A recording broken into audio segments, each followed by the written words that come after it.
हाँ, तो हम थोड़ा सा हमारा वीडियो रह गया था किसी कारणवश से, तो ये बीच में रह गया था वो पोर्शन, तो हम कर लेते हैं। उसमें हम कर रहे थे इसमें रासायनिक अभिक्रिया की दर ज्ञात करने के लिए कि रासायनिक अभिक्रिया की दर है, संपूर्ण अभिक्रिया की दर है, वो कैसे ज्ञात की जाएगी। तो संपूर्ण अभिक्रिया की दर हम किस प्रकार से ज्ञात करेंगे वो हमें देखना है ना।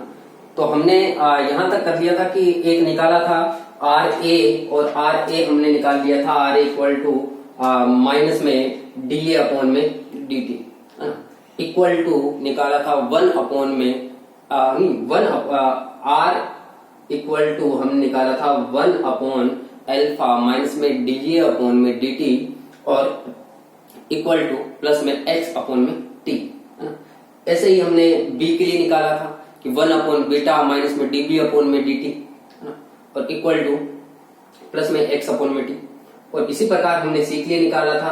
C के लिए हमने क्या निकाला था कि 1 अपॉन में गामा और ब्रैकेट के अंदर हमने लिखा था प्लस में DC अपॉन में DT equal two plus X upon में T। और इसी प्रकार हम यहाँ तक तो सोल्व कर रहे थे, यहाँ तक तो हो गया था हमारा C2 माइनस में C1, T2 माइनस में T1, इतना कुछ लिखा था मैंने, याद है मेरे। और इसके बाद में हमने लिखा था कि RD equal to C2 minus में C1, T2 माइनस में T1। तो C2 वहां पर वो रिएक्शन थी अल्फा A प्लस में बीटा B और tends to gamma C plus में डेल्टा D। उसके अंदर हमने देखा था कि यहाँ पर D के लिए ये प्लस आएगा, साइन प्लस है क्योंकि D हमारा क्या है, उत्पाद है। C2 हमारा कितना आ रहा था, वहां पर आ रहा था डेल्टा X माइनस में C1 कितना आएगा 0, तो डेल्टा X माइनस में 0 और T2 कितना है T और T1 कितना है 0। तो ये RD इक्वल टू प्लस में DD upon DT equal two plus delta X minus में 0, T माइनस में 0। RD हमारा आ जाएगा कितना, प्लस में DD अपॉन में DT equal two plus delta X upon में T। हम क्या करेंगे, यहां से डेल्टा है, ये डेल्टा को हम क्रॉस मल्टीप्लाई करके इस साइड में ले आएंगे, तो हमारे पास में क्या बन जाएगा R इक्वल टू 1 अपॉन में डेल्टा और प्लस में DD अपॉन में DT equal two plus X upon में T। इसको हमने इक्वेशन नंबर कितना दे दिया, 4 दे दिया। अब इक्वेशन नंबर ये 4 आ गया है, तो हमारे पास में 4 इक्वेशन आ गई है। 4 इक्वेशन कौन कौन सी है, तो हम देख लेते हैं कि हमारे पास में जो फर्स्ट इक्वेशन थी, फर्स्ट इक्वेशन में देखिएगा जो हमारी वैल्यू आई है 1 अपॉन में अल्फा और माइनस में DA अपॉन में DT इक्वल टू बना है plus X upon T, first equation. Second equation में ये बना है कि 1 अपॉन में बीटा माइनस में DB अपॉन में DT equal to X upon में T है ना, प्लस में X अपॉन में T। ऐसे C के लिए हमारे पास में बना था कि 1 अपॉन में गामा और ब्रैकेट में प्लस में DC अपॉन में DT equal two plus X upon T, और ये D के लिए बन गया है R इक्वल टू 1 अपॉन में डेल्टा प्लस DD अपॉन में DT equal two plus X upon में T। तो आप इक्वेशन नंबर 1 को देखोगे, 2, 3 और 4 को देखोगे है ना, तो इनमें सभी में एक चीज कॉमन आ रही है, और वो कॉमन चीज क्या है, तो वो कॉमन चीज है हमारी प्लस X अपॉन में T। सभी में प्लस X अपॉन में T। हम कहते हैं कि X इक्वल टू हमारे पास में कितना है 2, Y इक्वल टू कितना है 2, Z इक्वल टू कितना है 2, तो X equal to Y equal to Z equal to कितना हो जाएगा 2 हो जाएगा। तो हम इक्वेशन नंबर 1, 2, 3 और 4 को है ना, तो हम लिखते हैं फ्रॉम इक्वेशन 1, 2, 3 एंड 4। इसमें देखते हैं, तो अब अगर चारों की बात करते हैं तो हमारे पास में ये चीज आ जाएगी 1 अपॉन में अल्फा माइनस में DA अपॉन में DT इक्वल टू 1 अपॉन में बीटा माइनस में DB अपॉन में DT, 1 अपॉन में गामा प्लस में DC अपॉन में DT, 1 अपॉन में डेल्टा प्लस में DD अपॉन में DT और equal two plus X upon में T। कितना आ गया, इसको हम मान लेते हैं ये क्या है R है ना, तो ये हमारी क्या आ गई, रेट आ गई। ये रेट क्या है, ये संपूर्ण अभिक्रिया की दर है। इसमें देखिएगा मेन बात क्या है कि हमने यहाँ पर स्टाइकोमेट्रिक कोफिशिएंट को लिखा है 1 upon beta, 1 upon gamma, 1 upon delta, 1 upon में अल्फा। तो ये सभी अगर हम संपूर्ण अभिक्रिया की दर की बात करते हैं तो उसमें स्टाइकोमेट्रिक कोफिशिएंट आते हैं, लेकिन हमने कुछ एक रेट लिखी थी कि A के घटने की दर कितना था माइनस D अपॉन DT। इसके अंदर स्टाइकोमेट्रिक कोफिशिएंट नहीं आया है ना, कहीं भी नहीं लिखा है हमें स्टाइकोमेट्रिक कोफिशिएंट। अगर B की बात करते हैं तो हमने माइनस DB अपॉन में DT लिखा है, minus DB upon DT RC equal two plus DC upon में DT बनने की दर। और इस B की अगर हम बात करते हैं तो ये भी क्या हो गया D के बनने की दर। तो इन सभी में हमने कहीं भी स्टाइकोमेट्रिक कोफिशिएंट नहीं लगाया है। ये क्या एक पर्टिकुलर चीज की बात कर रहा है कि हमें ए के लिए बतानी है, हमें बी के लिए बतानी है, हमें सी के लिए बतानी है, डी के लिए। ये पूरी अभिक्रिया की बात नहीं कर रहा है, लेकिन अगर पूरी अभिक्रिया की बात करता है तो उस कंडीशन में हम उसमें स्टाइकोमेट्रिक कोफिशिएंट है वो काम में लेंगे। मतलब कि उनके आगे जो गुणांक लगे हुए हैं उनको हम काम में लेते हुए ही ये लिखेंगे। तो संपूर्ण अभिक्रिया की दर आपको पता होनी चाहिए कि संपूर्ण अभिक्रिया की दर, इसी के ऊपर ही क्वेश्चन बनेगा और इसी के अकॉर्डिंग हमें लिखना है कि संपूर्ण अभिक्रिया की दर है वो कैसे निकाली जाएगी, स्टाइकोमेट्रिक कोफिशिएंट से। तो एक तो ये आपको याद रखना है, किसी भी अभिक्रिया के लिए संपूर्ण अभिक्रिया की दर है आपको लिखनी आनी चाहिए। जैसे हमें कोई रिएक्शन दे देता है कि हम बोलते हैं कि ये आ गया हमारे पास में 2A प्लस में 2B, या फिर एक ही मान लेते हैं 2A और टेंस टू 3B। इसके लिए बोलता है कि हमें संपूर्ण अभिक्रिया की दर लिखनी है। संपूर्ण अभिक्रिया की दर कैसे लिखोगे? अगर ए के लिए दर की बात करता हूं तो हम लिख देंगे RA इक्वल टू माइनस में DA अपॉन में DT, ये लिख दोगे। बी के लिए अगर बात करता है तो आप क्या लिख दोगे? RB इक्वल टू प्लस में DT अपॉन में DT, ये लिख सकते हो। लेकिन अगर संपूर्ण अभिक्रिया की दर की बात करता है तो हम क्या लिखेंगे? R इक्वल टू, ये हम देख लेते हैं यहां पर, एक बार इतना आपने नोट कर लिया होगा ये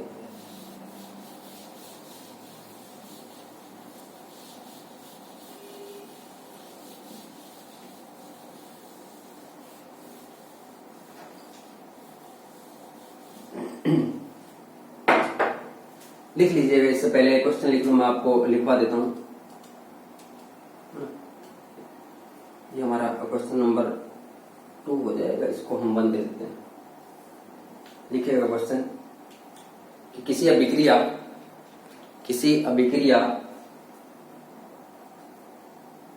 2A टेंस टू 3B के लिए, किसी अभिक्रिया 2A टेंस टू 3B के लिए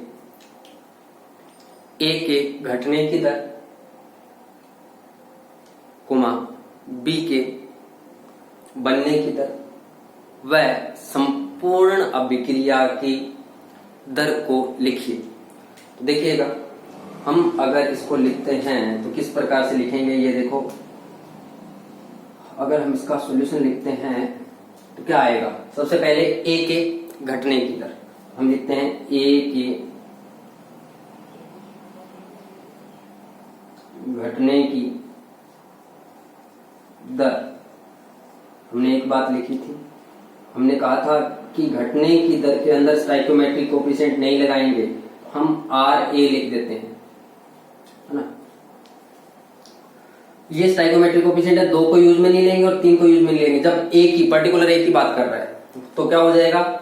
RA इक्वल टू माइनस में माइनस साइन आएगा, क्यों? क्योंकि ये रिएक्टेंट है हमारा, और रिएक्टेंट है तो माइनस में DA अपॉन में क्या बन जाएगा? DT, ये बन जाए। अब अगर हम B की बात करते हैं तो B के लिए क्या रहेगा? B के बनने की दर, बनने की दर क्या हो जाएगी? RB इक्वल टू प्लस में, और बार प्लस साइन आएगा, बस यही चीज हमें देखनी है। तो प्लस में आएगा प्लस और DB अपॉन में DT। और यहां पर ये बोल देता है कि संपूर्ण अभिक्रिया की दर लिखिएगा। हम संपूर्ण अभिक्रिया की दर कैसे लिखेंगे? संपूर्ण अभिक्रिया की दर। अब की बार यहां पर इनमें स्टाइकोमेट्रिक कोफिशिएंट कहीं नहीं लगाया हमने, और संपूर्ण अभिक्रिया की दर में क्या लिखोगे? स्टाइकोमेट्रिक कोफिशिएंट साथ में लिखोगे क्या? हम मान लेते हैं संपूर्ण अभिक्रिया की दर क्या है? R है, क्या आएगा? वहां पर 1 अपॉन में अल्फा आया था, यहां पर क्या लिखेंगे? क्या है? A का स्टाइकोमेट्रिक कोफिशिएंट 2, तो 1 अपॉन में 2 आ जाएगा, और साथ में क्या लिख देंगे? माइनस में DA अपॉन DT, ये हो गया। इससे भी आप रेट निकाल सकते हो, या फिर इसके इक्वल में प्रोडक्ट है, प्रोडक्ट के लिए वहां पर क्या था? 1 अपॉन में जैसे C के लिए था कि 1 अपॉन में गामा था, तो यहां पर हम क्या लगा देंगे? 1 अपॉन में 3 और प्लस आएगा, क्यों? क्योंकि ये प्रोडक्ट है हमारा, प्लस में डीवी अपॉन में डीटी। बस इतनी सी बात याद रखनी है कि प्लस कहाँ लगेगा, माइनस कहाँ लगेगा और स्टोइकोमेट्रिक कोएफिशिएंट कहाँ लगेंगे, उसके आधार पे आप रिएक्शन लिख सकते हो, है ना? उसका आंसर आ जाएगा। तो एक छोटा सा क्वेश्चन है और कर लो आप।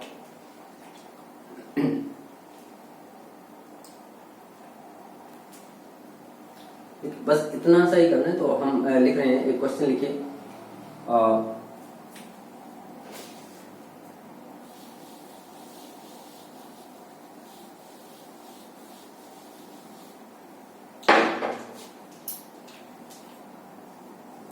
क्वेश्चन नंबर लिख लो ये 2। अभिक्रिया A plus 2B tense to 3C में, अभिक्रिया A plus 2B tense to 3C में B के घटने की दर व C के बनने की दर तथा संपूर्ण अभिक्रिया की दर लिखिए, करिएगा ज्ञात करो।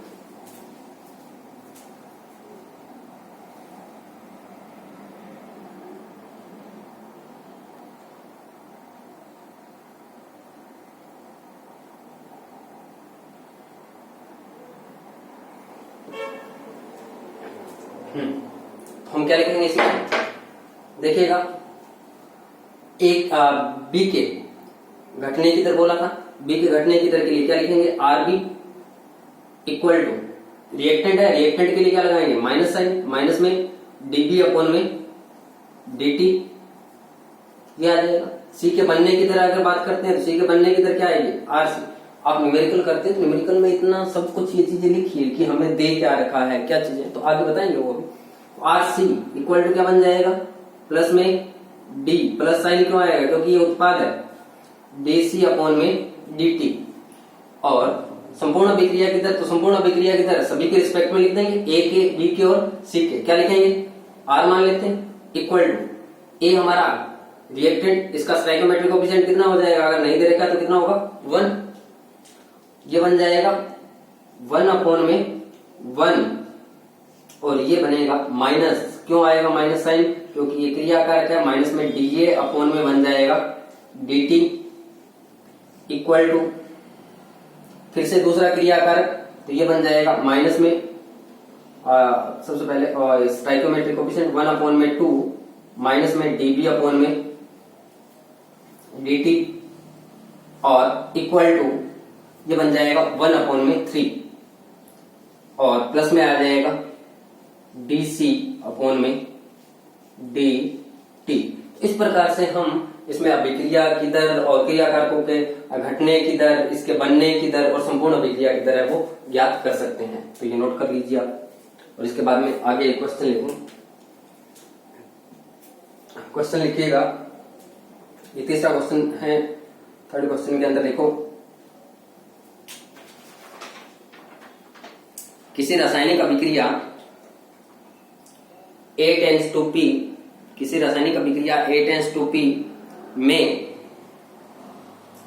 क्रिया कारक A की सांद्रता में परिवर्तन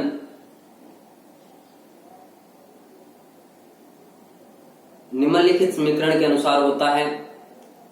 परिवर्तन निम्नलिखित समीकरण के अनुसार होता है, वो समीकरण लिख लो। C इक्वल टू 2 माइनस में 3t माइनस में 5t स्क्वायर,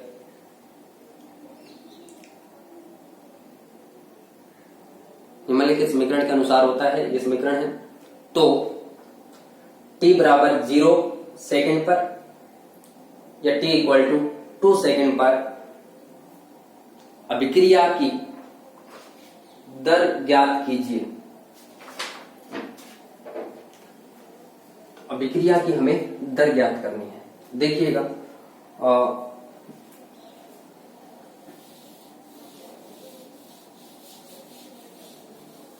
जो भी क्वेश्चन है आप सबसे पहले उसको पॉज कर लीजिए, करिएगा, मतलब कि रोक लीजिए और उसके बाद में खुद करने की कोशिश करिए।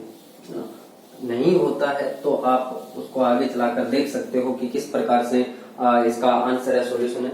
ये आपके दे रखे हैं, वैसे मैंने पीडीएफ भी भेज रखी है आपको, तो उसके अंदर हमें सबसे पहले क्या चीज दे रखी है वो देखिएगा। एक तो इसने बोला है कि क्रिया कारक के सापेक्ष हमें ज्ञात करना है, क्रिया कारक के सापेक्ष और क्रिया कारक की सांद्रता में परिवर्तन हो रहा है ना। तो क्रिया कारक के लिए अगर बोल रहा है तो हमें क्या लगाना पड़ेगा, माइनस साइन तो लगाना ही पड़ेगा। और क्रिया कारक की सांद्रता में परिवर्तन कौन सी समीकरण के अकॉर्डिंग हो रहा है, ये तो सी क्या है, ये कॉन्सेंट्रेशन है। तो हम मान लेते हैं सी इक्वल टू क्या दे रखा है, 2 माइनस में 3t माइनस में 5t स्क्वायर। हमें जो मेन इक्वेशन दे रखी है वो क्या दे रखी है, a टेंस टू p दे रखा है। तो a टेंस टू p की अगर हम बात करते हैं तो a टेंस टू p के अकॉर्डिंग अगर हम लिखें तो ये हमारा रिएक्टेंट है ना, और रिएक्टेंट A तो इसकी कॉन्सेंट्रेशन में चेंज हो रहा है, मतलब कि हम इसकी रेट लिखते हैं तो RA ये लिखा जाएगा क्या, इसे लिख सकते हैं माइनस में DA अपॉन में DT। हम कह सकते हैं कि ये कॉन्सेंट्रेशन किसकी है, A की है, C। या फिर इसे आप ये भी लिख दो माइनस में DC अपॉन में DT। क्यों माइनस साइन क्यों लगा दिया, क्योंकि हमारे पास में जो दे रखा है वो क्या हमारा क्रिया कारक है। अब क्या करना है, हमने माइनस DA क्यों लिखा, मतलब डिफरेंशिएशन ही क्यों किया। तो आपसे जो क्वेश्चन में पूछा है उसने एक पर्टिकुलर टाइम बोला है, इंस्टेंट टाइम बोला है। क्या बोला है कि t बराबर 0 सेकंड पर ही बताइए, हमें रेट बतानी है वो t बराबर 0 सेकंड पर, या फिर बोला है कि t बराबर 2 सेकंड पर ही बताइए। ये पर्टिकुलर कोई इंटरवल नहीं दे रखा है कि 0 से लेकर 2 के बीच में बताइए, ये बोला है कि 0 पर ही बताइए। एक इंस्टेंट टाइम दे दिया कि हमें यहां से यहां 1 से लेकर 6 तक ये दे रखे हैं, मिनट दे रखे हैं मान लेते हैं, और ये 5 बीच में है, ये 2 है हमारा और ये 3 है, ये हाँ इसको 5 और इसको 5.5 मान लेते हैं। वो बोलता है पर्टिकुलर टाइम t बराबर 2 सेकंड पर ही बताइए, न तो इससे आगे और न इससे पीछे। तो इसके लिए इस इंस्टेंट टाइम के लिए हम क्या निकालते हैं, इंस्टेंट रेट निकालते हैं और उस कंडीशन में हम डिफरेंशिएशन करते हैं। तो मैथमेटिक्स वालों को तो पता होगा, मैथमेटिक्स जिन्होंने ले रखे हैं उनको तो डिफरेंशिएशन आता होगा, नहीं आता है तो वो सर करवा देंगे आपको। बट इसके बाद में अगर हम डिफरेंशिएशन निकालते हैं तो किस प्रकार से निकालेंगे, हमारे काम में आएगा वो देख लेते हैं। कि अगर हम बात करें यहां पर सी की, है ना, तो ये निकालेंगे RA, हमें रेट निकालनी है। RA इक्वल टू ये बन जाएगा माइनस में D, डिफरेंशिएशन करना है किसका होगा, C का, और C का डिफरेंशिएशन क्या हो जाएगा, ये C को लिख दीजिएगा, पुट कर दीजिए C की वैल्यू 2 माइनस में 3t माइनस में 5t स्क्वायर अपॉन में dt। डिफरेंशिएशन में अंदर इसको आप खोल भी सकते हो, तो हम अलग अलग कर लेते हैं, सभी क्वांटिटी को अलग अलग कर लेते हैं। RA equal to minus sign ये पड़ा रहने दीजिए, ये आ जाएगा कि हम लिख देते हैं D2 अपॉन में dt, और इसके साथ में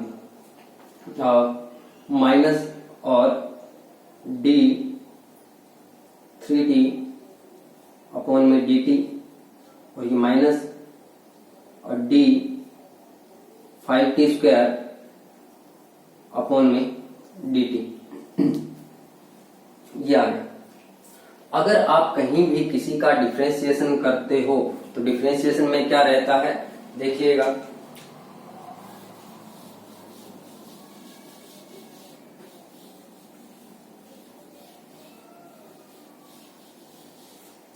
आप डिफरेंशिएशन करोगे तो क्या होगा कि हमें ये x दे रखा है, x की पावर n का, x की पावर n का अगर हमें डिफरेंशिएशन करना है तो आप क्या लिखोगे, dx की पावर n अपॉन में dx से अगर डिफरेंशिएशन करना चाहते हो, इसके रिस्पेक्ट में करना चाहते हो, क्वांटिटी सेम है हमारे पास में, तो ये हम क्या लिखेंगे, जो वेरिएबल दे रखा वो x, तो हम लिखेंगे कि x की पावर n का अगर आप डिफरेंशिएशन करते हो तो ये n है, ये कहाँ आ जाएगा, आगे आ जाएगा, तो n को आगे लिख लीजिएगा n, और फिर क्या लिखोगे x, है ना, x वैसे का वैसा ही रहेगा, आंसर इसका यही आएगा कि n और x, और n जो है माइनस में क्या कर दीजिएगा 1, बस इतना है, ये आपको याद रखना है।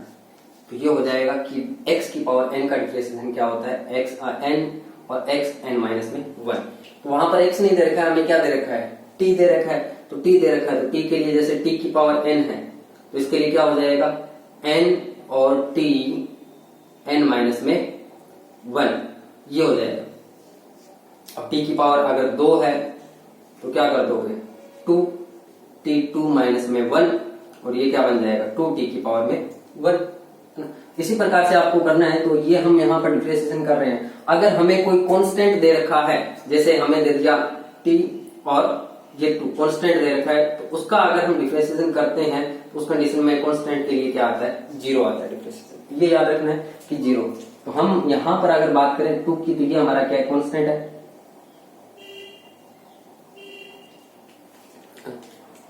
तो कांस्टेंट को हम ले लेते हैं, तो यहाँ पर माइनस में, और इसका तो कितना आएगा, 0। ये जो कांस्टेंट है वो यहां से बाहर आ जाएगा, और ये आ जाएगा माइनस में 3 और dt अपॉन में dt। जो भी कांस्टेंट है उसको बाहर निकाल लीजिए डिफरेंशिएशन से। यहां से 5 बाहर आ जाएगा, माइनस में 5 d t स्क्वायर अपॉन में dt। अब देखिएगा आगे क्या बनेगा कि ये 0 और इसके साथ में मल्टीप्लाई, माइनस साथ में लीजिए, 0 और माइनस में 3। ये t की पावर कितना है, 1 है।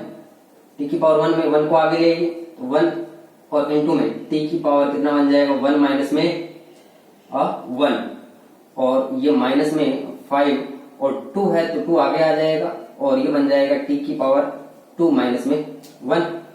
तो ये बनेगा कितना, माइनस में 0 माइनस में 3 इंटू में t, है ना, t की पावर 0, t की पावर 0 हो तो ये बन जाएगा t की पावर 0, और माइनस में 5 इंटू में 2 कितना, 10 इंटू में t की पावर में 1। माइनस को अंदर मल्टीप्लाई कर दीजिएगा, मल्टीप्लाई करोगे तो कितना बन जाएगा, ये हो जाएगा प्लस में 3 और t की पावर 0, किसी की पावर 0 कितनी होती है, 1। तो t की पावर 0 तो कितना हो जाएगा, 1 हो जाएगा। और ये माइनस में माइनस और माइनस कितना हो जाएगा, प्लस हो जाएगा, प्लस में 10t। ये आ गया हमारे पास में r, किसकी, इसकी।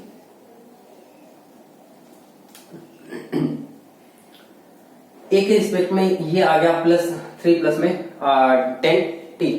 अब अगर हमें निकालना है t बराबर 0 सेकंड पर, तो और t बराबर 2 सेकंड पर, तो हम निकालते हैं t बराबर 0 सेकंड पर। t बराबर 0 सेकंड पर किस प्रकार से निकालोगे,